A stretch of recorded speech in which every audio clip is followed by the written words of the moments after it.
तो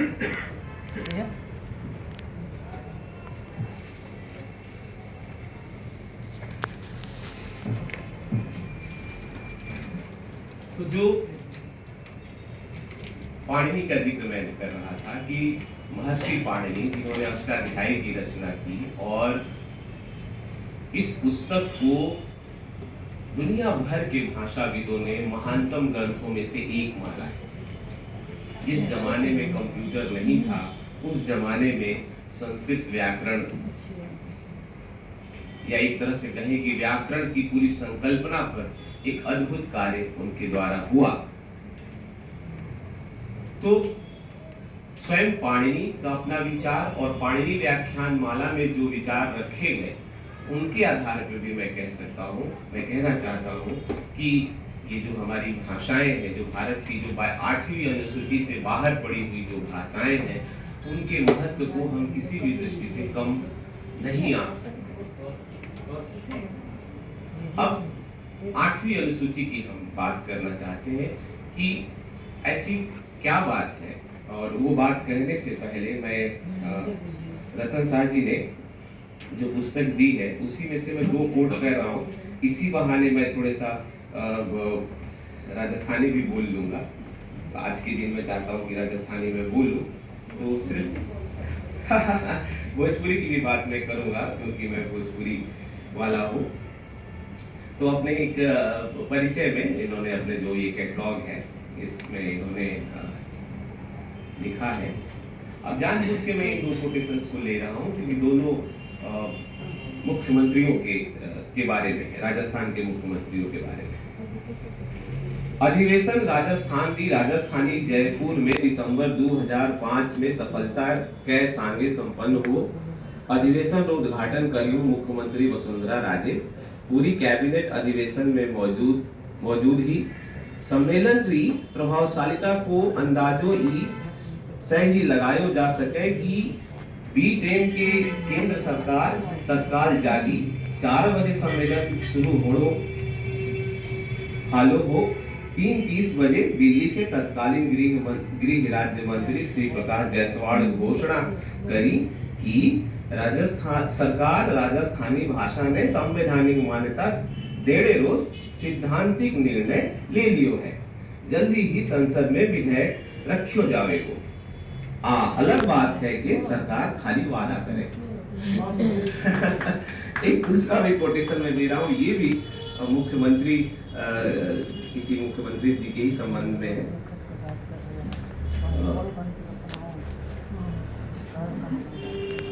सरकारों की बात यहाँ करनी जरूरी है। चलिए इधर उधर हो गया। हाँ, एक और है राणा न्यूयॉर्क रो मेमोरेंडम, जो कि आप शशि जी हैं यहाँ पर। 2003 में अमेरिका में Rana Rajasthan Association of North America रो अधिवेशन होड़े हालो हो। होड़ से संपर्क करियो, होड़ ने प्रेरित करया। परिणाम स्वरूप राणा राजस्थानी भाषा की संवैधानिक मान्यता खातर मुख्यमंत्री श्री अशोक गहलोत ने एक मेमोरेंडम दियो। श्री गहलोत आश्वासन दियो कि इस दिशा में वे सकारात्मक कदम उठावेगा। वादो निभाता हुआ श्री गहलोत 23 अगस्त 2003 में विधानसभा में सर्वसम्मत से प्रस्ताव पारित करियो और संवैधानिक मान्यता सारूप संकल्प पत्र केंद्रीय सरकार ने भिजवाए। अब मैं आना चाहता हूं कि दोनों में सरकार का जिक्र है। क्या वजह है कि जब चुनाव का समय होता है, चाहे वो राजस्थान का चुनाव हो या बिहार का चुनाव हो, तो ये जो राजस्थानी की मान्यता की बात यहाँ कह दी जाती है मुख्यमंत्रियों के द्वारा और राज्य केंद्र सरकार के द्वारा, उधर भोजपुरी के बारे में कह दी जाती है और चुनाव खत्म होने के बाद मामला ठंडा हो जाता है। इसके पीछे अभी हम अनौपचारिक बातचीत में भी हम इस बात को जानना चाहते थे कि हम भोजपुरी वाले तो थोड़े गरीब टाइप के हैं, आप राजस्थानी लोग तो अमीर हो और सत्ता में भी दखल है, पूंजी में भी दखल है, स्ट्रॉन्ग दखल है, उसके बाद राजस्थानी कैसे अपनी दावेदारी को खो दे रही है या वो मजबूती नहीं मिल पा रही है। तो एक बहुत अच्छी बात रतन शाह जी ने अपनी बातचीत में रखी, और दोनों पहली बात जो है वो दूसरी बात का एक तरह से जवाब है कि अपनी भाषा को लेकर के हमारे ही मन में वह जो है जो भाव होना चाहिए वो नहीं है, एक उदासीनता की स्थिति है। और ये जो हम उदासीन है, यानी कि हमारे लिए बहुत महत्वपूर्ण ये मुद्दा नहीं है, ऐसा हम मान के चलते हैं, तो सरकार भी उदासीन है। वो क्यों पचड़े लेगी? उसके पास बहुत सारे मुद्दे हैं जिससे कि वोट आ सकते हैं। मामला सरकारों के लिए तो सिर्फ वोट है, तो इस मामले में वो हाथ डालेगी तो उसे ज्यादा मेहनत करना पड़ेगा। अभी मैं सरकार पे आऊंगा। मेरी जो निवेदन है, हम चाहे राजस्थानी भाषी लोग हो चाहे भोजपुरी भाषी लोग हो, हम जो सचेत नागरिक हैं, जैसे कि रतन शाह जी हैं, जैसे कि राजेंद्र जी हैं, शशि जी हैं, हम लोग जो बैठे हुए हैं, जो सुन रहे हैं, हमारा दायित्व तो ये है कि हम निरंतर अपनी ओर से अपने कर्तव्य का पालन करें। हम राजस्थानी में बोले, भोजपुरी में बोले, जहां तक हो सके कुछ लिखें। अगर हम अंग्रेजी में बायोलॉजी की किताब लिख सकते हैं, सोशियोलॉजी की किताब लिख सकते हैं, और हम राजस्थानी भाषा है, तो क्या हम 50 पन्ने का एक राजस्थानी भाषा में बायोलॉजी सोशियोलॉजी किताब नहीं लिख सकते? लेखक कहते हैं कि प्रकाशक छापेगा नहीं, किताब बिकेगी नहीं। चलो नहीं छापेगा तो आप अपने पॉकेट से छपवा देना, कोई नहीं खरीदेगा तो उसे बांट देना। रसायन शास्त्र की किताब, बायोलॉजी की किताब, राजनीति शास्त्र की किताब या मेडिकल की किताब अगर 100 पन्ने वाली अगर आपकी अपनी भाषा में आप लिख सकते हो और अपने समाज में बांट सकते हो, इससे नुकसान क्या होगा? घरों में कुछ तो होगा राजस्थानी में लिखा हुआ। हम हिंदी भाषी घरों में रामचरितमानस, गीता के अलावा और है भी क्या? ज्यादातर घरों में हनुमान चालीसा है, रामचरितमानस है, या कोई अपनी धार्मिक किताब है।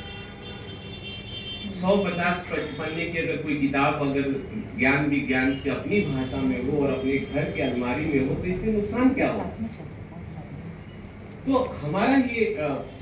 हमारी ओर से, यानी कि लेखक और नागरिक समाज की तरफ से हमारा ये दायित्व होना चाहिए कि हम स्वयं अपनी मातृभाषाओं में लिखें। लेखक है तो, विद्वान है तो, और आम नागरिक है तो ऐसे छोटे छोटे आयोजन करते रहे। दूसरी बात सरकार की मैं करना चाहता हूँ कि सरकार को इस भाषा के मुद्दे को टालना नहीं चाहिए। इससे सरकार को कोई फायदा नहीं हो रहा है। वादा खिलाफी बार बार करना ये सरकार के हित में नहीं है, क्योंकि सरकार भरोसे पे चलती है, और भरोसा ऐसे, जो भाषा एक भावनात्मक मुद्दा है। एक बार जब हम जनता मान लेती है कि सरकार जो है केवल वोट के लिए हमारी बात कर रही है, तो उसके मन में सरकार को लेकर के जो सम्मान है वो घटता है। और ये मामला इतना भी पेचीदा नहीं है जितना कि ये दिखाया जा रहा है कि 10-20 भाषा वाले कह रहे हैं कि हमें भी मान्यता दे दो, हमें भी मान्यता दे दो। ऐसा थोड़ी है। सरकार को जो काम करना होता है वो कर लेती है और कोई ना कोई रास्ता निकाल ही लेती है। ऐसा कुछ नहीं है कि सरकार को दिक्कत हो जाएगी कि यूपीएससी की परीक्षा राजस्थानी में होने लगेगी, भोजपुरी में होने लगेगी, तो क्या दिक्कत है? अगर आप चाहते हो कि राजस्थानी और भोजपुरी में यूपीएससी की परीक्षा से संबंधित प्रश्न पत्र न आए या उस तरह मीडियम न बने, तो आप संविधान में थोड़ा बदलाव कर दो, 8वीं अनुसूची की अवधारणा को ही बदल दो, कुछ तो रास्ता निकालो। आप लोगों के इंस्पिरेशंस के साथ इस तरह से बार बार वादा खिलाफी कर करके अच्छा नहीं कर रहे। तीसरी बात जो मैं कहना चाहता हूं, कह के अपनी बात खत्म करूंगा,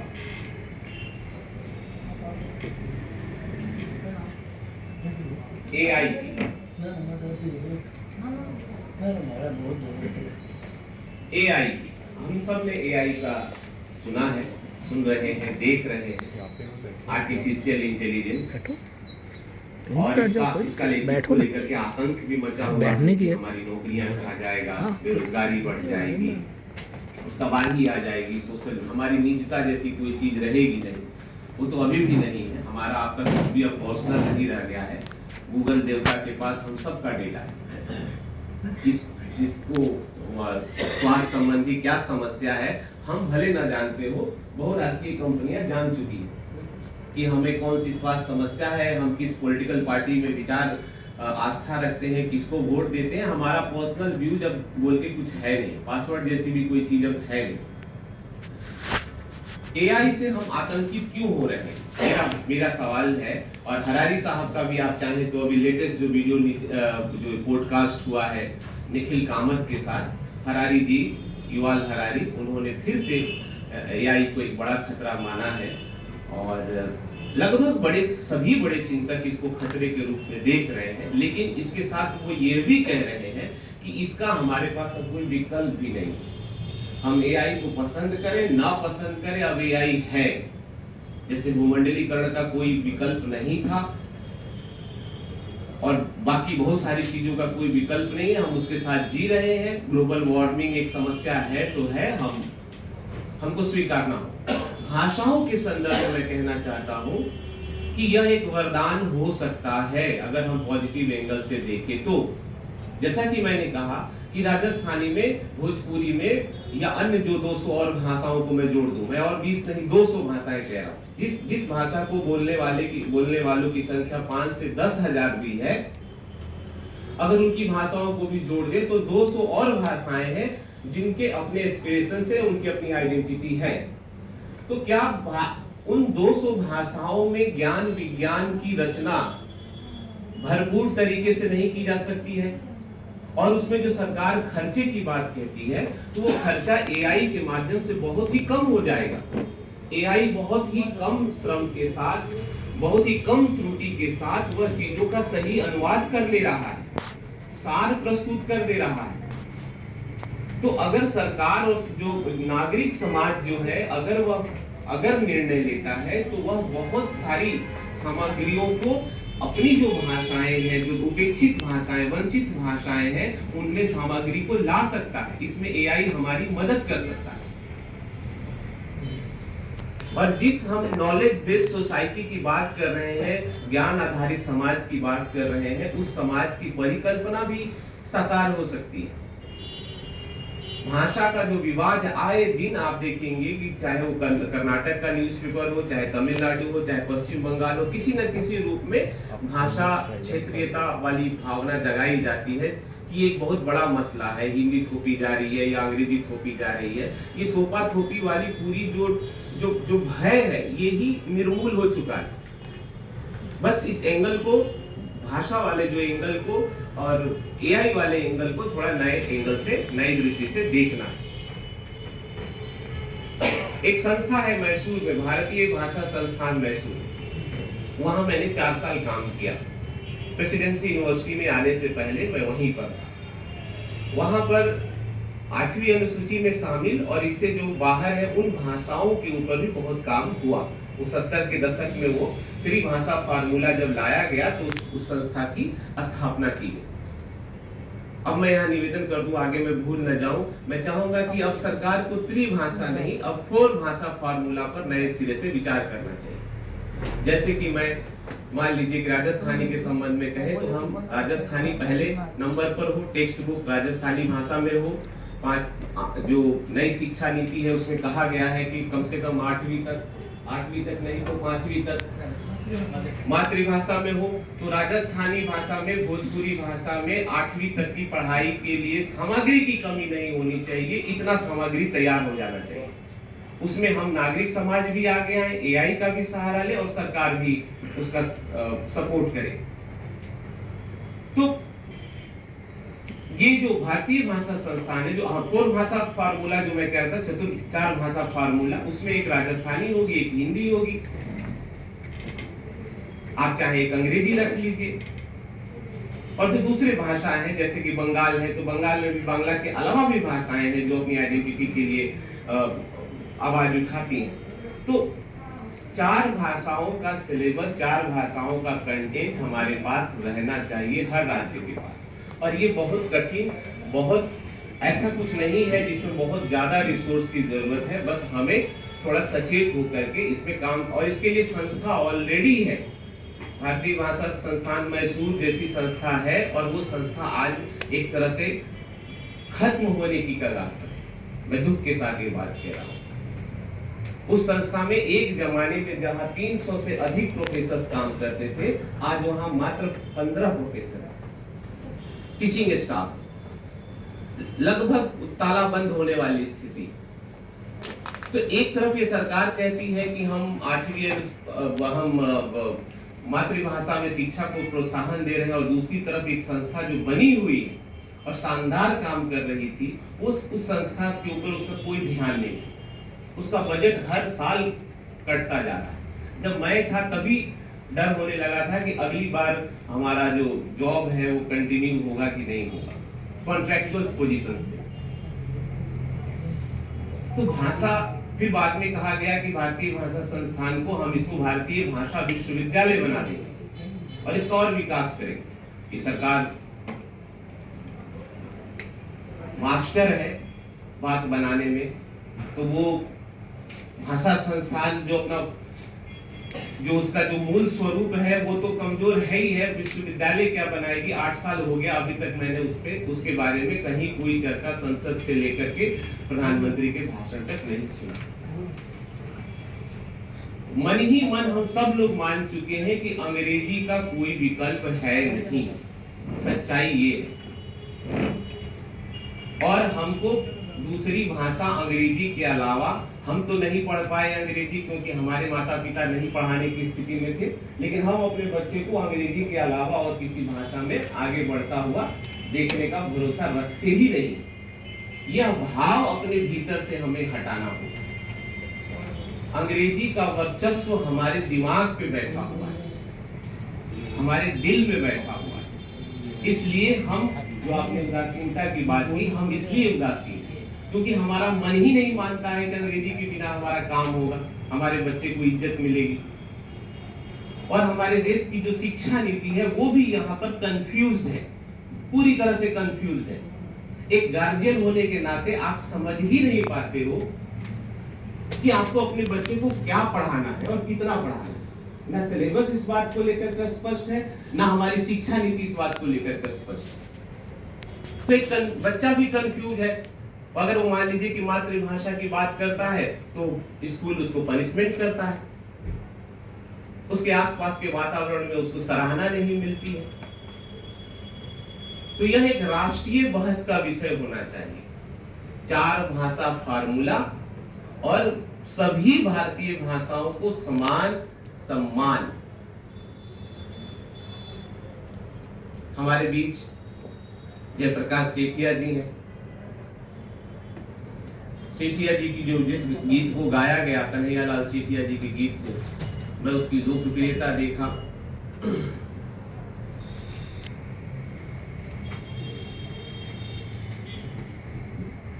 फिर किसी माध्यम से हमारा परिचय हुआ जयप्रकाश सेठिया जी से। मैं अभिभूत हुआ YouTube पर जिस तरह से इस गीत को गाया जाता है, जिस तरह से इसका व्यूअर है और जिस तरह से राजस्थानी मन उद्वेलित होता है, भावों से भर जाता है। मैं आपके घर गया, आप बैठे हुए हैं, पता नहीं आपको ये बात मेरी अच्छी लगेगी या नहीं लगेगी। नहीं लगेगी तो क्षमा। आपने बताया कि यही कन्हैयालाल सेठिया जी बैठा करते थे, यही लिखा करते थे, और राजस्थान के मुख्यमंत्री, कोई ऐसा बड़ा मंत्री नहीं है जो उनसे मिलने यहां नहीं आता। देखिए, राजनीति और राजनेता जो लोग हैं वो इमोशन से खेलते हैं। उन्हें अगर लगेगा कि उनको वोट चाहिए, उनको फुटेज अच्छा मिल सकता है, तो कहीं भी जा सकते हैं। कोई महाकवि हो या महाकवि न हो, बड़ा कवि हो या न हो, वो कहीं भी जा सकते हैं। इसलिए उनके वादे पर, उनकी बातों पर हम लोग भरोसा वैसे करते भी। लेकिन मैंने जो देखा सेठिया जी, मुझे लगा कि जहां कन्हैयालाल सेठिया जी बैठते होंगे, जहां उनके पुत्र बैठते हैं, वहां पर कुछ और भी मुझे अनुभव होगा। लेकिन उस हॉल में जो किताबें थी वो बहुत कम थी और टीवी बहुत बड़ा था, जहां जयप्रकाश सेठिया जी स्वयं अपना बेड लगाए हुए थे और संयोग से आज है। तो हमने अपने घरों में पुस्तकों के लिए कितनी जगह बना करके रखी। थोड़ी देर पहले जो मैंने कहा कि हिंदी भाषी घरों में, हिंदी क्षेत्र के घरों में आप हनुमान चालीसा, गीता की कोई पूंजी, रामचरितमानस जैसी कुछ चीजें छोड़ दे तो अगर वो हिंदी का विद्यार्थी नहीं है, साहित्य का विद्यार्थी नहीं है, टेक्स्ट बुक के अलावा हमारे घरों में किताबें नहीं है। जब सेठिया जी के घर में किताबें नहीं है जितनी होनी चाहिए, हालांकि उन्होंने मुझे ग्रंथावली दी, मुझे बहुत खुशी हुई, मैं लेके गया, मैं पढ़ा और मैं सोचा कि इन कविताओं को मैं अपने तरीके से ले आऊंगा, कन्हैयालाल सेठिया जी की कविताओं, वो काम अभी बचा हुआ। लेकिन मैं सिर्फ अपनी बात ये कहना चाहता हूँ कि हम सब जो लोग भी भाषा के बारे में सोच रहे हैं, चिंतित हो रहे हैं, उन्हें अपने घरों में किताबों के लिए जगह बनानी चाहिए और अपनी भाषा के प्रति, खास करके राजस्थानी भाषा, भोजपुरी भाषा में मैंने अभी गीतांजलि का अनुवाद किया, ये मेरे पास है और मैं चाहूंगा कि विमोचन भी इस संस्था में लेते आओ और प्रकाशक ने भिजवाई ये किताबें मेरे छात्र लेके आ रहे हैं। तो गीतांजलि का मैंने अनुवाद किया और मैं चाहता हूँ आप में से, आप राजस्थानी जो प्रेमी लोग हैं, आप लोग भी ऐसी क्लासिकल किताबों का अनुवाद करें, कोई खरीदे या कोई खरीदे ना खरीदे, कोई छापे ना छापे, अपने ही खर्चे से छपवाया जाए, अपने ही खर्चे से उसको लोगों को दिया जाए, लेकिन महान कृतियों का अपनी भाषा में होना बहुत जरूरी है। यही से हमारी जो मांग है, हमारा जो हमारा सपना है वो पूरा हो सकता है। राजस्थानी